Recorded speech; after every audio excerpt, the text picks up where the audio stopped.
Is there anyone named Gavin in that? Norik's gonna look back at Gavin and be like, Gavin? In here? Yeah, in the book you're reading. Can you read it? Huh? Norik holds it up. Hold on. No, that's not one of. I don't know that one. Okay, well then no. There's this thing called reincarnation where like the names in books, like of people who had your name, like that was actually you. Isn't that great? It's crazy. It's like incredible and crazy. It's crazy. The stuff you hear. Well, I guess you didn't come from this book then, because there's no Gavin in here. That's sad. Maybe one of the other books. She looked really hard. He looks hopefully at Austere, excuse me. By any chance, Austere, do you have anything interesting in either Elven or Common? Let me check.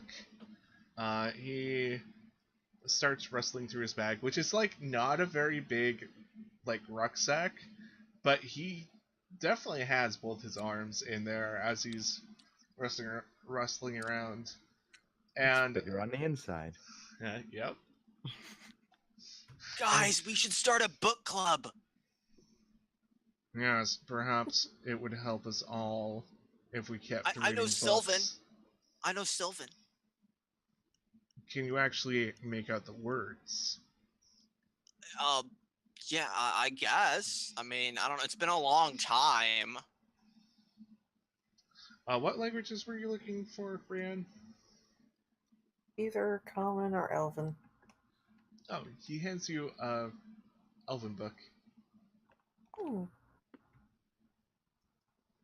And it's about, oh shoot, what's the word? Arcane, thingamajigs. Okay. All I know is I'm all over this already. Oh gosh, I'm a little embarrassed. I have totally forgot the word for the magic things that you use to filter your stuff with. Hang on. I feel like I should know this. It's not thaumaturgy, right? No, that's a spell. Yeah, I was just throwing out random magic words I know. Yeah. Oh, you use it to filter something magical. It's called a coffee filter, right? It's a magic filter. Sounds like something Gavin would say. The best part of waking up. Is magic in your cup? Well, let's be honest, coffee is magic. More or less. Nar's he's gonna look through his book and he's gathering info, but he's gonna try and find if there's any info on purple dragons specifically. Oh yeah, there is a whole section on purple dragons. And if they had been in this region at all, and about when, and yeah, so you find out that there has been a purple dragon kind of basically a family or a pack, if you will, that has been in the Western Mountains for a long time. It's a long bloodline of these purple dragons in the Underdark, traveling through Swordfall and sometimes into Anbos, using the deep roads of the dwarves and the territory of the drow and all that. Interesting. And the word I was looking for was arcane focus. Oh. Okay. Yeah. I thought you just meant like general magic words. I didn't realize it was D&D terminology. Oh, yeah. So an arcane focus is a special item, like an orb or a crystal or a staff that pretty much you use instead of a spell component. Oh, that's cool. Okay. Noted. Okay. Yeah. Pretty And much like the crystal that I found. yeah, do you idly flip through it, or do you actually read it? Oh, my character's reading it. If there's magical doohickeys to be found or to learn about, she's all over that. Yeah. So it's illustrated in the first part of the book. Actually, has examples of arcane focuses, and there's something that looks very similar to the crystal that you own. Oh. Okay. Read about it. Yep, I'm reading about it. So you start flipping through the book, trying to find a chapter on known ancient arcane focuses, and you find a whole chapter on the magic traditions of a certain family called darn the Brynnols. They seem to be a prominent elf. Did I just hear a dog? My dog. Okay. I was like, am I going crazy? Yeah. So anyways, you find out about that this prominent elven family has they basically made arcane focuses for a very long time, and one of their most prized ones is the one called the Elder Arcane Focus.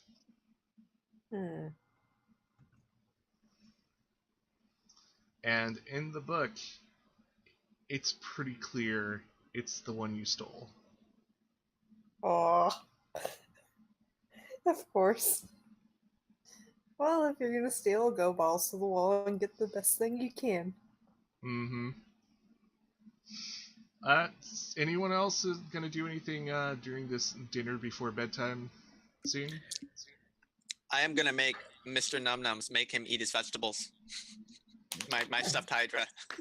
Okay. No. Tirka's just gonna eat, drink, feed Khalees, and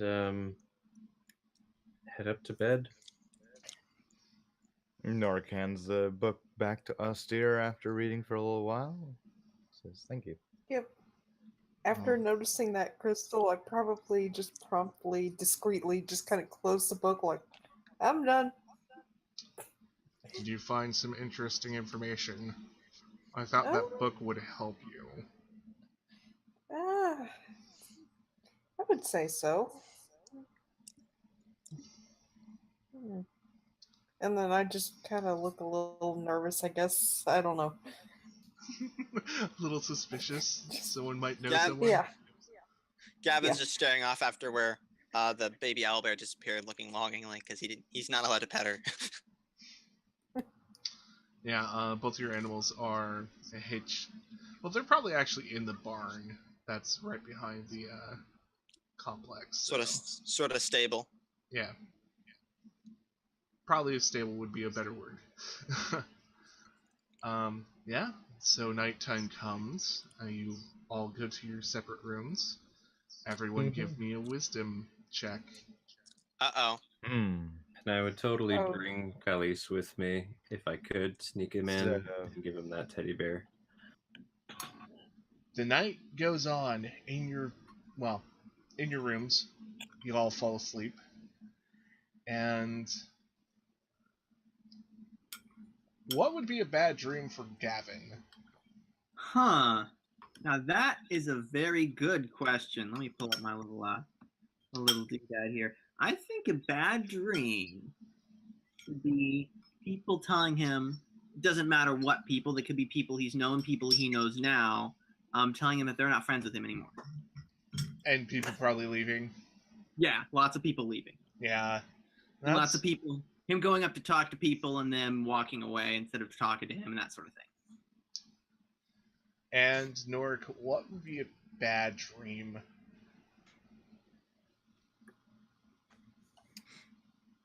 Bad dream for Norik would be That purple dragon's in it. being. So I'm not going like full on, worst nightmare, but a bad dream would be being in a dark underground cave and just being lost and taking a turn down this tunnel and that tunnel, and it seems like everything is just hopeless.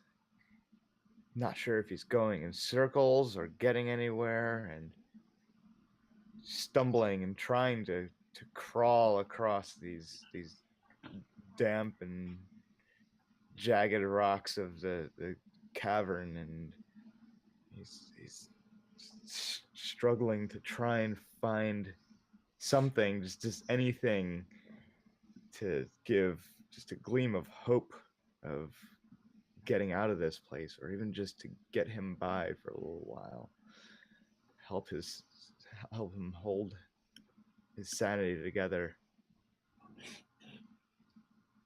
That's so sad. That was good. I mean, it was sad, but that was well done. On a lighter note, Rianne, what's a really good dream? Okay. Well, I've already done my Scrooge McDuck thing, so...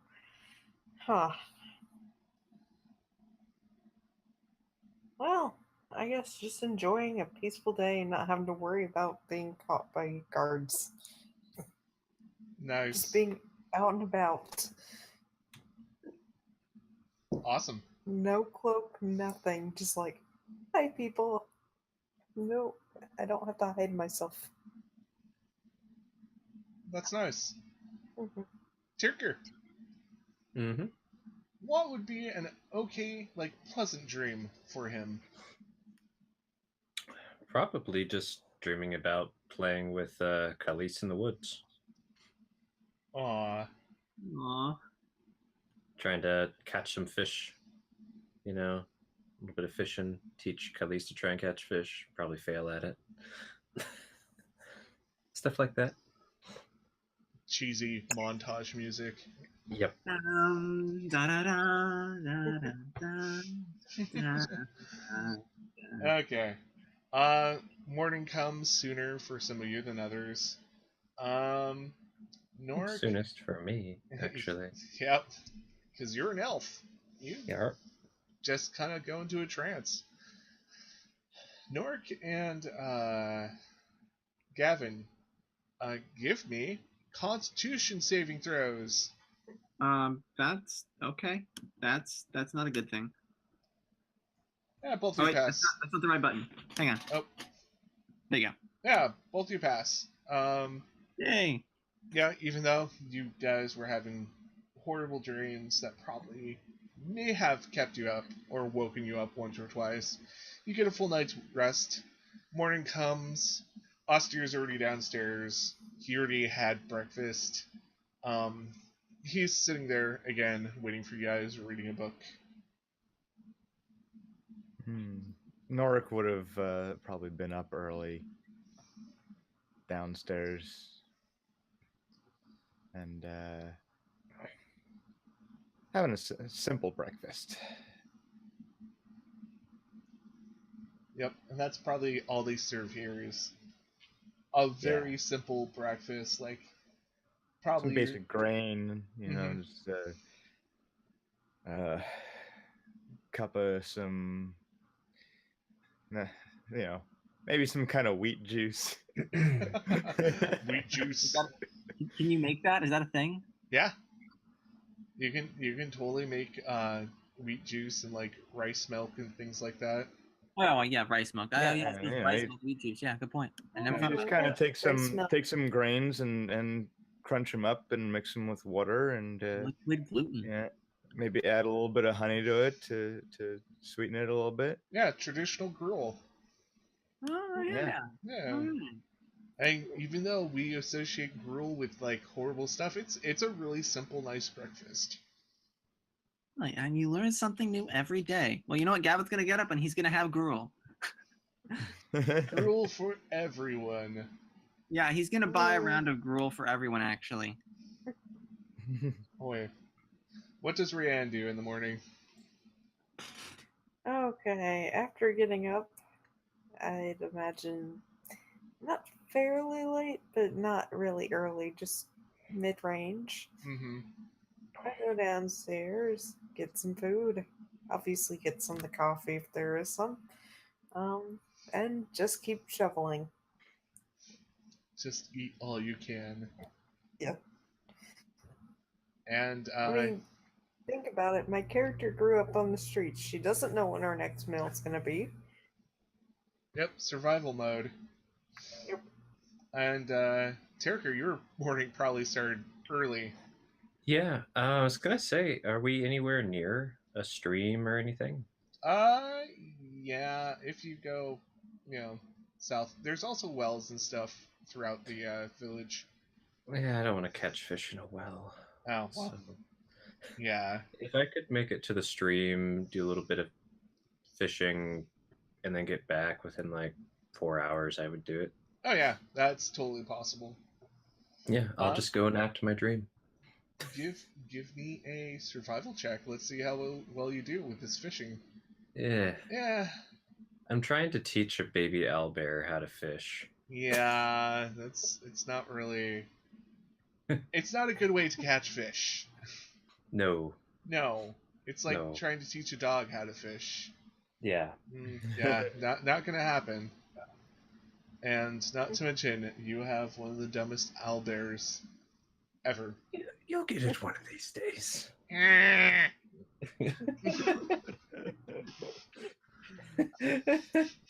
you go. Oh man. Yep. Okay. The morning continues. Austere takes the time to actually hook the wagon up to Herberta, and you guys are probably going by, gonna say about 8, 9, something like that. A good portion of the morning. And you leave Love Oak for the first time. Finally, yay! They're all alive. Yay! Now for something completely different. Yep. Dun dun dun. All right. You guys are gonna travel north, along the small road that leads to one of the main routes that goes north. Got this dotted line here. Yep. Nice. And you guys enter the rolling hills. And Mr. Scout, since you're the one who is ahead, Yes. let's have a survival check and see what happens in the hills. Boop. Ooh. Ooh. Ooh. This is not your first time in a hilly place, I see. No. Yeah. I travel a lot for my work. Always does a really good job. You've never seen my work. Well, I know you do a really good job, though.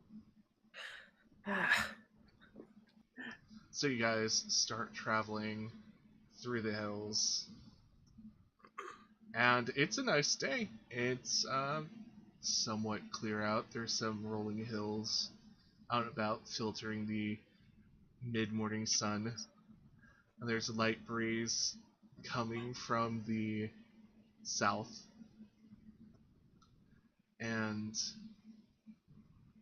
you guys get to the main road. The main road, where it connects with the path from Love Oak, is kind of dab, blah, blah, blah. Dab. Like that. Yeah, it does stuff. It does things. Down. It does sing. Yeah, it's basically in the Rhinovic Hills, And it connects at like the very top of the hill. It's very picturesque.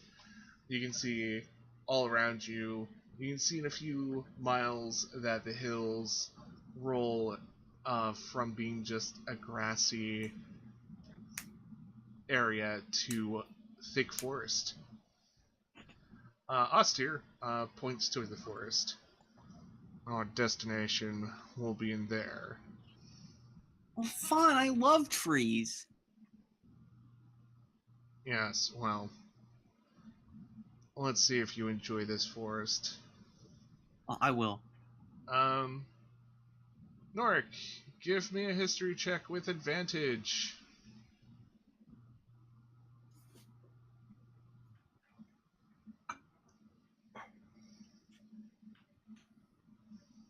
$19. Cool. So, you know the forest because you spent time in the eastern part of the forest. Closer to the mountains and the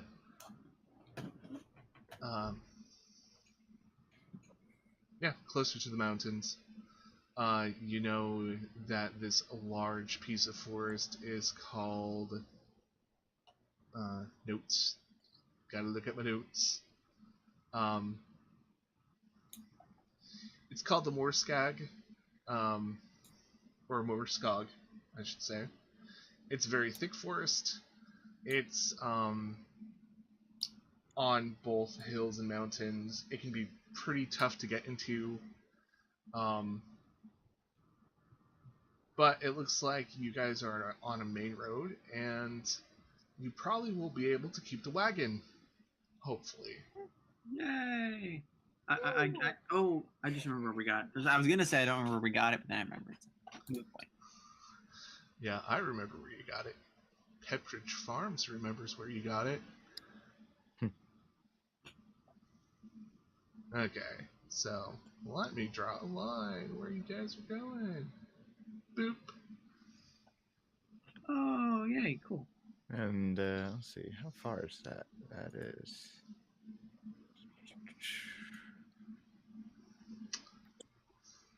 Yeah. That's like 15 miles from Pretty close to your home there, guy. homeland.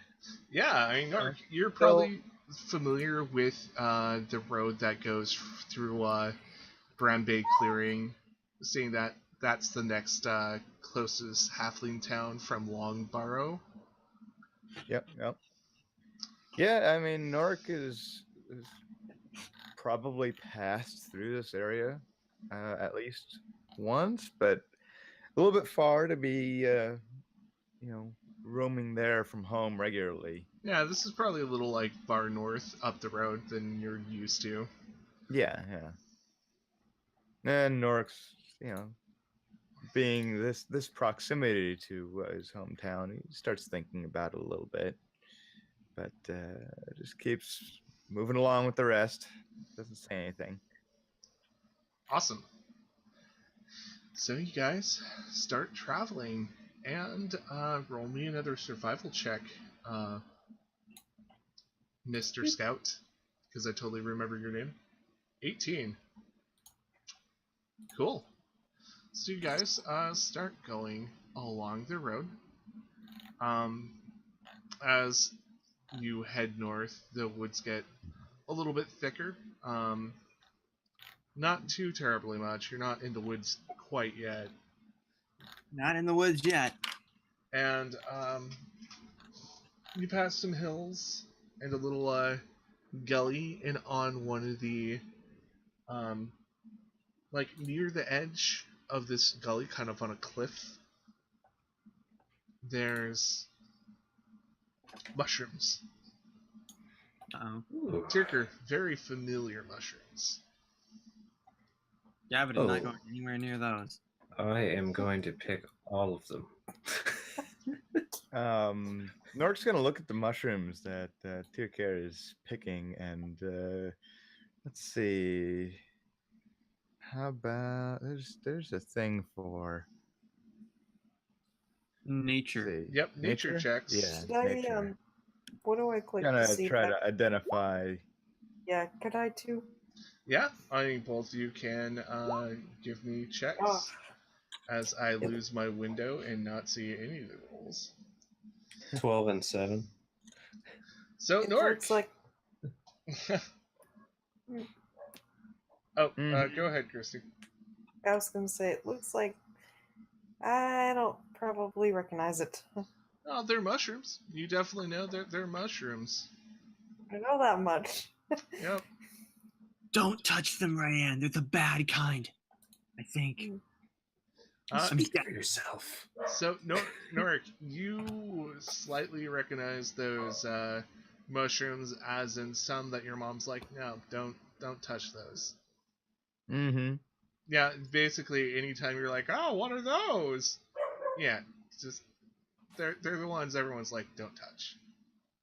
Yeah. So do you want me to roll survival to see how many I pick? Actually, I want you to do a perception check as you're getting close there. Uh-oh. I'm pretty honed in on those mushrooms, but Tucker, you should And, take those. see, what could I roll to see if those mushrooms have any? I guess I could roll medicine to see if they have any medicinal properties or Yeah, herbal it would be uses. it would be a medicine check. Yeah. do you know about microdosing? You know that they don't really have a medicinal purpose. Mm-hmm. Beyond that, no one's really described what kind of purpose they have. You know, people will pick them, but everybody tells you not to pick them. And from the reaction you've seen with Gavin earlier after eating these specific type of mushrooms, you know that they probably have no other purpose except to like see things. Well, Nork's gonna go over and he's gonna take out a little cloth, just a little piece of cloth. You feel a slap on your hand, Huh? and a little figure suddenly like goes into the side and disappears. Yeah. Nork's. I was just gonna tell you not to do that. Gavin doesn't seem surprised for some reason. He doesn't know what's going on, but he just feels like it's natural. What was that? I don't know, but it was justice.